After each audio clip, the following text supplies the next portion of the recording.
Imagine you're standing on the brink of a decision that will change everything.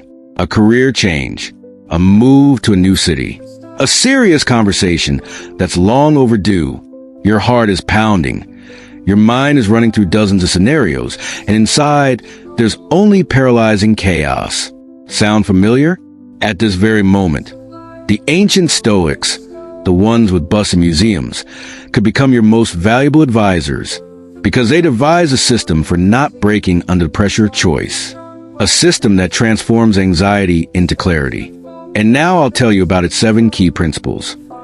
You just watched a trailer for the most intense movie of all time, your own life. Now let's rewind. You're not in a movie. You're alone in silence, in front of a laptop screen or with a smartphone in hand. And that lump in your throat, that heaviness in your chest, it's real. You're frozen at a crossroads, and each road leading off into fog terrifies you with its unknown. What if I'm wrong? What will people think? What if I lose everything? These questions buzz around in your head like nagging flies, preventing you from focusing. They devour your energy, your concentration, your peace. You're looking for the perfect path, one where there's no risk, no loss, where everything works out perfectly. But here's the main secret the Stoics discovered 2,000 years ago. There's no such thing as a perfect path. The difficulty of your decision almost never lies in the choice itself. It lies in the chaos that reigns within you, in the storm of emotions, in the fear of making a mistake, in the loud chorus of other people's expectations and opinions. You're trying to control what's beyond your control, the outcome, the reactions of others, the twists of fate.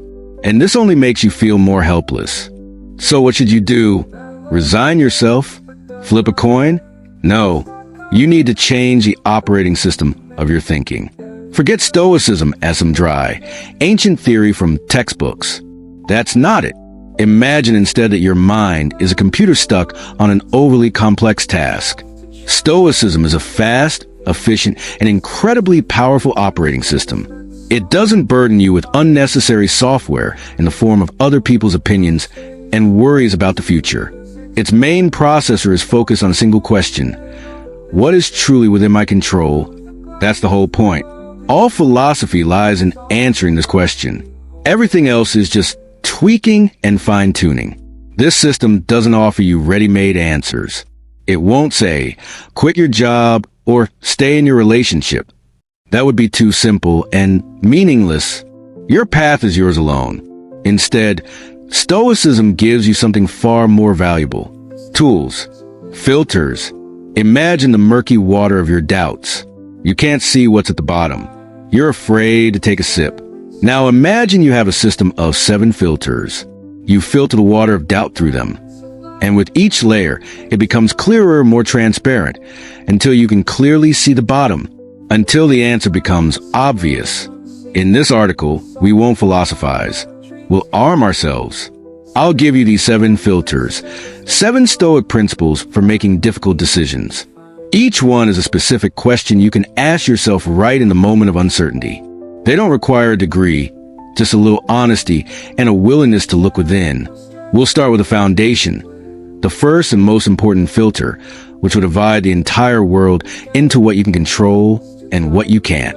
This will instantly relieve 90% of your stress. And then, step by step, we'll work through the rest. We'll learn to view our problem from a cosmic perspective, prepare for the worst to strip fear of its power, and consult the inner compass of our virtue. Ready to purify the water of your doubts to crystal clarity? Then let's begin. The first principle awaits you. Friends, please subscribe, like, and comment. This is very important to us. And we continue. Section 1. The Dichotomy of Control Principle, Foundation. Imagine you're stuck in a traffic jam. The lights are blaring, and you're late for an important meeting. Your heart starts pounding. Your hands grip the steering wheel, and images of failure flash through your mind. You're angry, nervous, and try to mentally clear the road. But does this clear the way? No. You're only exhausting yourself, wasting precious mental energy. Now imagine another scenario. You're in the same traffic jam, but you take one simple yet powerful action. Draw a line.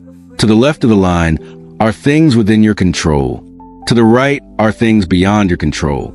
You have control over turning on an audiobook, taking a few deep breaths, calling and warning about a delay, planning your evening. You don't have control over the traffic jam itself, the actions of other drivers, the speed of traffic, the fact that you're late. That's it. All Stoic wisdom is contained in this simple distinction. This is a dichotomy of control, the cornerstone of all Stoic philosophy, formulated by the slave-turned-teacher Epictetus.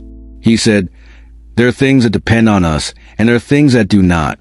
Our thoughts, our impulses, our desires and aversions, they do.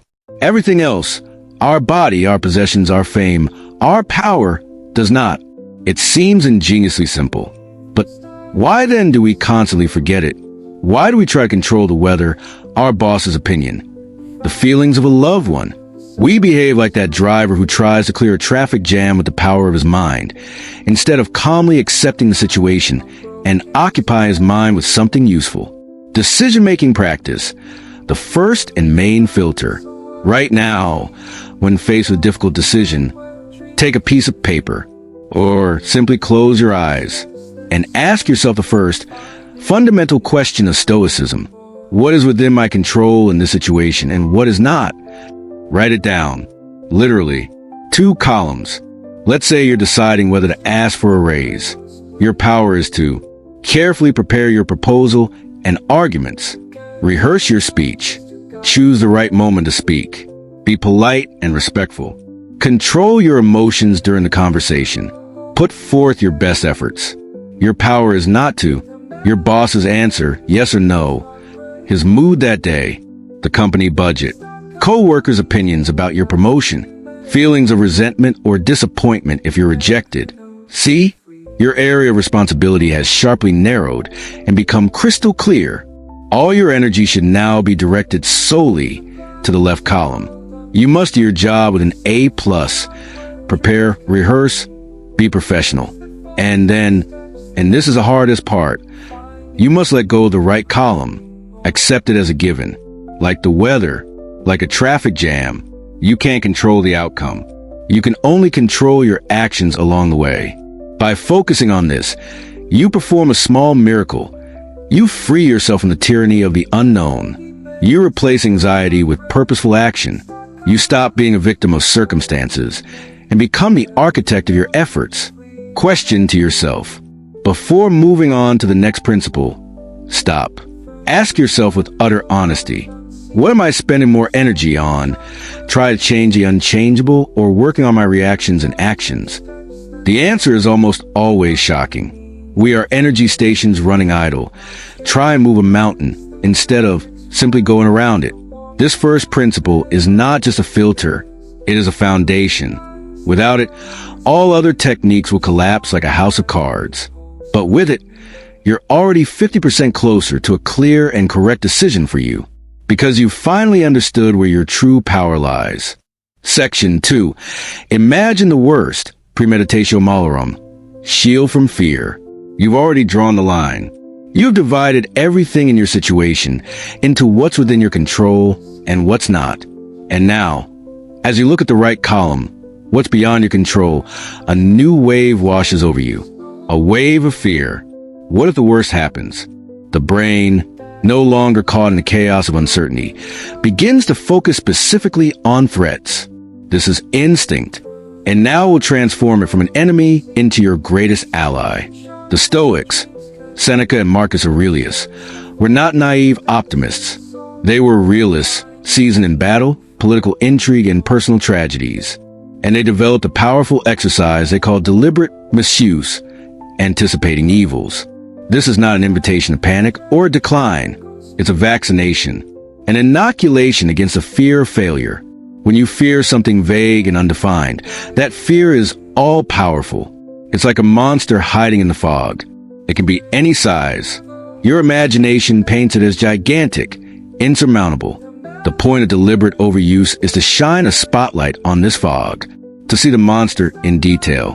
And then it turns out that more often than not, it's just a cat casting a large shadow. Decision-making practice. Deprive fear of its weapon, uncertainty. Take that same right-hand column from the first exercise everything beyond your control. Now, for each item, ask yourself 3 questions in sequence. Don't just run to them mentally, but verbally or write down the answers. First, what's the worst thing that could actually, objectively happen if I make this decision? Be as specific as possible.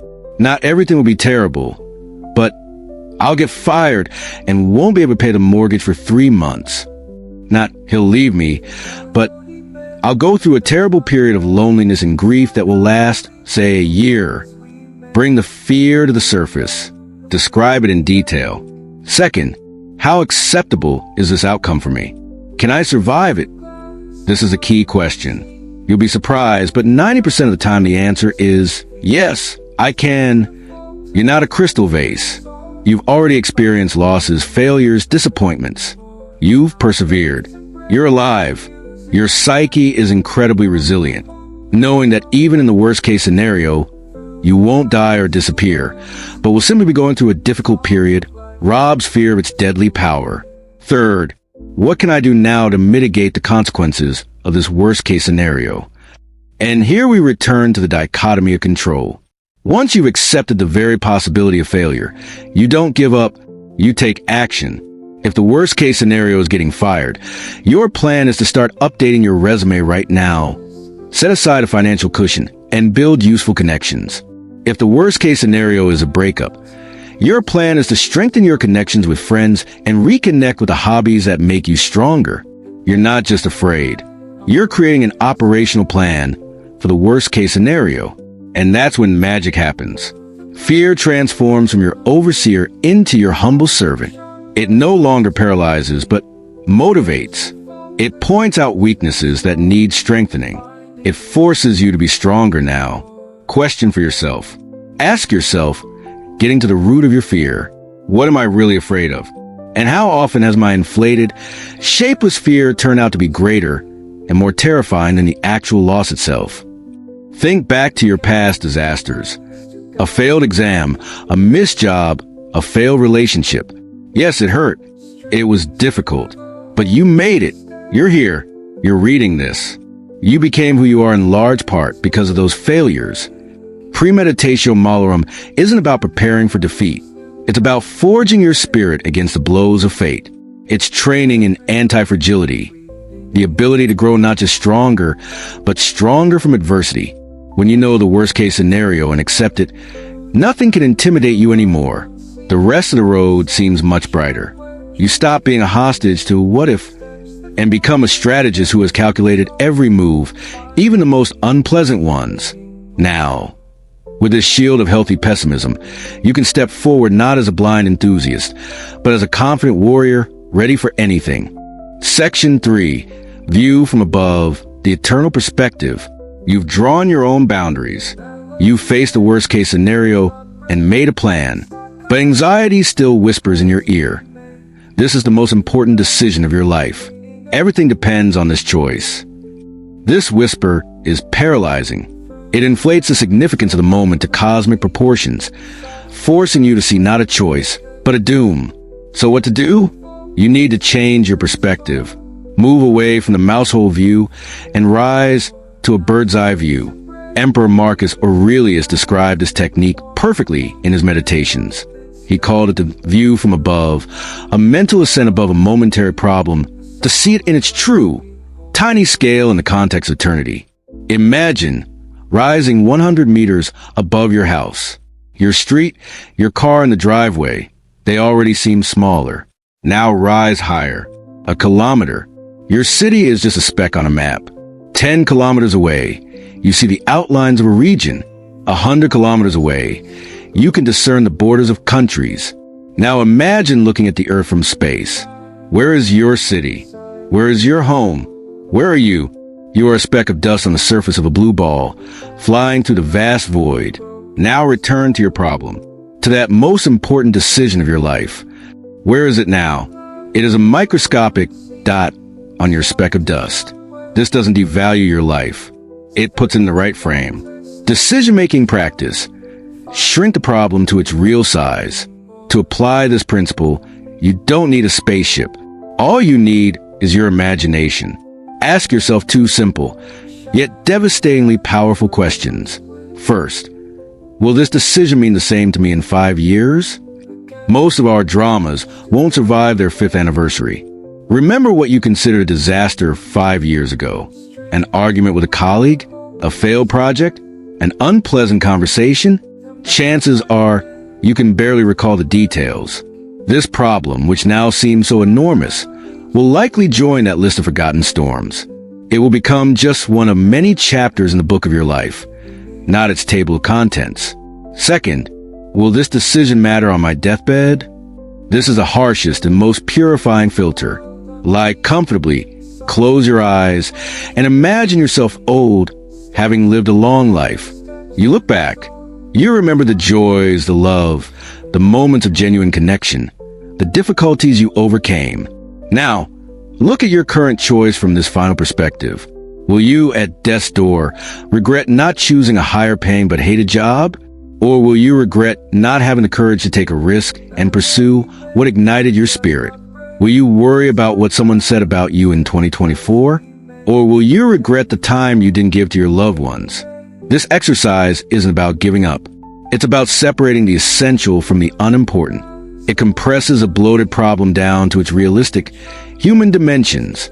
Suddenly, it turns out that the choice between option A and option B isn't a choice between salvation and destruction.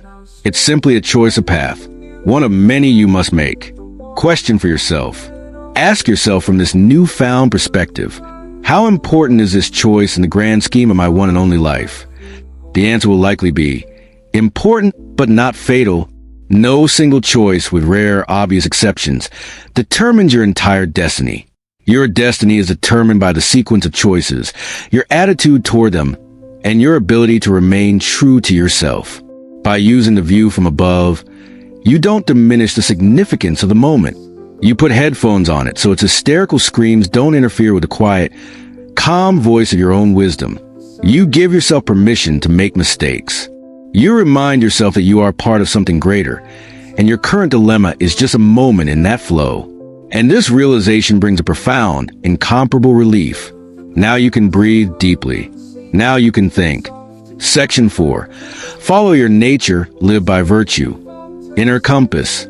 You've eliminated all unnecessary distractions. You know what's within your control. You've imagined the worst and realized you can handle it. You've looked at your problem from a height and seen its true, not so daunting dimensions.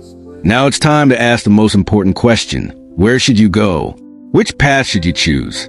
When external reference points like guarantees of success and the approval of others prove unreliable, what can you rely on?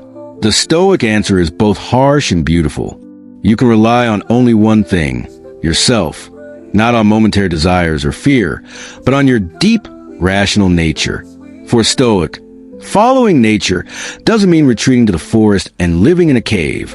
It means living in harmony with the best, most rational part of yourself. Humans are rational and social beings. Therefore, its purpose is to use reason to make wise decisions and act for the common good. From this stem the 4 cardinal virtues, which are your inner compass. Wisdom, the ability to see the essence of things, to distinguish true from false, right from wrong. Justice, honesty towards others and oneself, respect for fair play.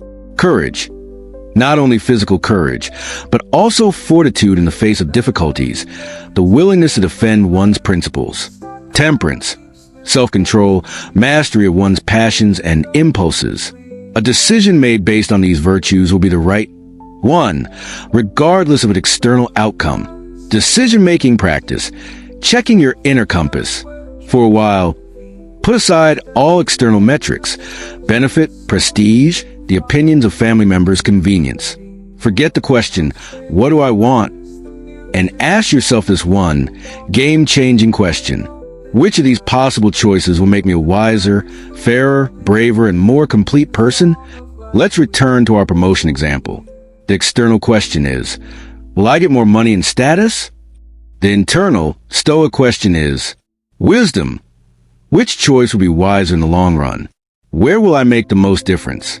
Where can I learn and grow the most? Fairness. Will taking this position be fair to my colleagues? Am I achieving it fairly? Will I be infringing on anyone's rights? Courage. Which path will require more courage? Staying in my comfort zone or embracing challenges and new responsibilities, even if it's scary? Temperance. Am I driven by greed or vanity? Will I be able to manage this new power without abuse? You'll feel the difference immediately. An external question leads to doubt and dependence on circumstances. An internal question leads to clarity and self-respect. You may not get a promotion, but if you acted courageously and fairly, you still win. You become stronger. You can achieve it. And if you act wisely and moderately, you will maintain that position. Question to yourself. This is perhaps the most powerful question in our entire arsenal. Ask it, imagining the best version of yourself. If I were the person I want to be, wise, strong, fair, and whole, what would he choose in my situation? This question lifts the burden of your momentary weaknesses. You stop being someone who trembles with fear and, for a moment, become the person you aspire to be. And the answer almost always comes immediately. It may be uncomfortable, it may require courage, but it will be crystal clear. By following this inner compass, you make a decision you can't lose. Because the outcome is an external result which is beyond your control, but your own integrity and strength, which are always within your control. You choose not the terrain, but the quality of your own character. And that is the only victory that matters. Section 5. Amor, Fati, love of destiny. You've done everything in your power. You've analyzed, weighed, applied the principles, and finally made a choice. You've acted wisely, courageously, and virtuously. And now comes the hard part. It's time to face the consequences. And they could be anything. Success, failure, or something in between. And the old fear rears its head again. What if I was wrong? What if the outcome is bad? This is where the quintessence of Stoic courage is born. The principle that transforms Stoicism from a system of decision-making into an art of living. This principle is Amor Fati. Translated from Latin, it means love of destiny. The philosopher Friedrich Nietzsche brilliantly expressed this idea when he said, "My formula for human greatness is Amor Fati, to desire nothing else, neither before nor behind, nor forever. Not only to endure necessity, but also not to hide it, but to love it." But its roots are in the Stoic garden. It's not about passive resignation, not a resigned sigh of, well, since that's the way it is. It's about an active, enthusiastic acceptance of everything life sends us, regardless of whether we consider it good or bad. Imagine a sculptor. He receives a block of marble. Sometimes it's perfect. Sometimes it's cracked and flawed. A bad sculptor will whine about the injustice and the ruined material. A great sculptor will love these cracks. He will incorporate them into his design. He will use the imperfections of the material to create something unique, something that couldn't have been created from a perfect block. Your life is a block of marble, and you are the sculptor. Decision-making practice, turning consequence into soil for growth. You've just made a decision. Even before the results are revealed, adopt an internal mindset. Tell yourself, whatever the outcome of this choice, I will accept it, love it, and use it as fuel for my growth. This is a radical shift in perception. You stop dividing events into successes and failures. You begin dividing them into lessons and opportunities. Any outcome is fuel for your evolution. The outcome is positive. Wonderful. This is a lesson in gratitude, moderation, and how to properly manage success. Love it. The outcome is negative. Wonderful. This is a lesson in resilience, rethinking and finding new paths. This is an opportunity to become stronger, wiser, and more compassionate. Love it. The outcome is uncertain. Wonderful. This is a lesson in patience and flexibility. Love it. Ask yourself after making a decision, how can I love any outcome of this choice and use it for my growth? Let's say you ask for a promotion and are rejected. Instead of thinking, I'm a loser or my boss is an idiot, ask, how can I love this rejection? The answer might be, this rejection shows me the weaknesses in my skills. It gives me clarity. It frees me from illusions and makes me consider whether I'm even headed in the right direction. Perhaps this isn't a dead end, but a signpost to a different, more interesting path. I'm grateful for this lesson in clarity and the opportunity to reassess my goals. You don't simply tolerate fate. You embrace it. You tell it, Yes, whatever you bring is exactly what I need right now to grow. Question for yourself. As you delve deep into your fear of failure, ask yourself, do I believe that even the bitterest failure, the most painful consequence of my choice, can become my greatest teacher? Remember your life. The most important lessons that made you who you are almost always came through hardship, not through easy victories. Amor Fati is a conscious acceptance of this law of life. It's a decision to see fate not as a blind adversary, but as a stern yet infinitely wise mentor. When you embrace this mindset, the paralysis of fear of making a mistake disappears. You no longer fear the consequences, because any consequence isn't failure, but the next step on your journey. You stop fighting reality and begin to dance with it. And this dance, full of acceptance and gratitude, is true freedom. Section 6. Memento Mori, a reminder of mortality. You thought it all through. You consulted the compass of virtue. You prepared yourself to love any outcome. But despite all this powerful intellectual work, your finger still can't hit the enter button. Fear's last bastion is procrastination. Perhaps I should wait a little longer, collect more data, find the perfect moment. Maybe tomorrow will be better. And so it goes day after day, month after month. Life passes, and a decision hangs in the air, poisoning the present with a constant background of uncertainty. The Stoics knew this affliction, and they had the most powerful cure for it. A cure that doesn't promise, but reminds. That doesn't console, but sobers. Its name is Memento Mori. Remember that you're dead. Don't be alarmed. This is not a call to gloomy fatalism or depression. Quite the contrary. It is a powerful catalyst for action. It's a slap in the face that brings you back from fantasies of eternal tomorrow to the reality of the one and only today. Marcus Aurelius, ruler of the greatest empire of his time, reminded himself daily, you could die right now, so do so in everything you say and think. He wasn't obsessed with death. He was obsessed with life. And to truly live, you must remember that your time is limited. Decision-making practice. Light a fire under you. Procrastination feeds on the illusion of endless time. Memento Mori shatters this illusion with one precise blow. Right now, looking at your unfinished business, ask yourself this direct, uncompromising question. If I knew I would die in a year, would I have taken such a painfully long time to make this decision? Or perhaps I would have made it at all. Now make this exercise even more acute. Imagine you have not a year left, but just 6 months, a month, a week. Suddenly, everything falls into place. Suddenly, extraneous noise like Aunt Masha's opinion, or the fear of a colleague's sideways glance loses all meaning. Only the essence remains. Only those things that truly matter to you remain. You stop being a manager trying to optimize hypothetical risks and become a person in a hurry to live. This exercise isn't about rushing headlong into the deep end. You've already done all the work, analysis, weighing, virtue testing. It's about giving yourself one last, most powerful impulse to take action. The fear of failure pales and becomes laughable compared to the prospect of a wasted life. You understand that the perfect moment doesn't exist. There's only now, and it dies with every second. A question for yourself. Ask yourself this uncomfortable but cathartic question. Am I expecting an infinite number of second chances that I may never get? We live as if our lives were a movie we can pause, rewind, and reshoot the bad scenes. Memento Mori is a harsh reminder that the film is playing right now, and the frame in which you hesitate is already part of the movie. It's not a pause. It's your life unfolding. This realization doesn't bring despair. It brings incredible ease and focus. As Seneca wrote, it's not that we have little time, but that we waste so much of it. Life is given to us long enough, and it will be more than enough to accomplish the greatest things, if we distribute it wisely.